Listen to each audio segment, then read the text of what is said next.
चलिए इस क्वेश्चन को सॉल्व करते हैं। बोला जा रहा है कि एक वर्टिकल पोल है जिसकी लेंथ 80 मीटर है, जो कि हॉरिजॉन्टल प्लेन पे खड़ा हुआ है। तो यहां पर इस तरीके से ये वर्टिकल पोल हो गया, इसकी लेंथ अपन को दे दी 80 मीटर और इसका जो बेस है वो बोला गया है P है। बोला गया है ए और बी दो पॉइंट है जहां पर P, A और B सेम स्ट्रेट लाइन में, कुछ इस तरीके से ये A हो गया, ये हो गया आपके पास B।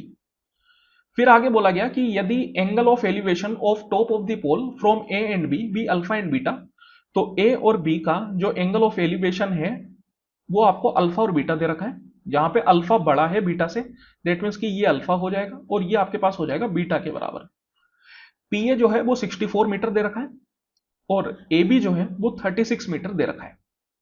तो अपन से अल्फा प्लस बीटा की वैल्यू पूछ रहा है।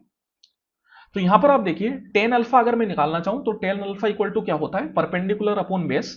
तो देखिए टेन अल्फा आपके पास कितना आ जाएगा, परपेंडिकुलर हो गया 80 और बेस हो गया 64।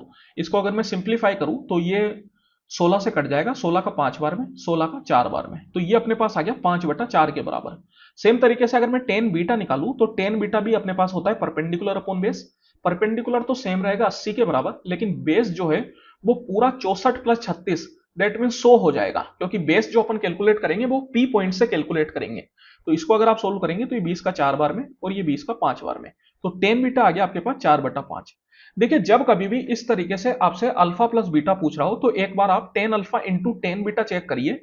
Ten alpha into ten beta अगर आपके पास 1 के बराबर आ जाता है तो फिर अल्फा और बीटा जो है वो कॉम्प्लीमेंट्री एंगल होते हैं। कॉम्प्लीमेंट्री एंगल बोलने का मतलब है कि उनका सम जो है वो आपके पास 90 डिग्री के बराबर होता है। इनको अगर आप देखेंगे तो 5/4 इंटू 4/5 ये आपके पास 1 के बराबर आ जाएगा। दैट मीन्स कि अल्फा और बीटा जो है वो कॉम्प्लीमेंट्री एंगल है, दैट मीन्स कि उनका सम जो है वो 90 डिग्री के बराबर है।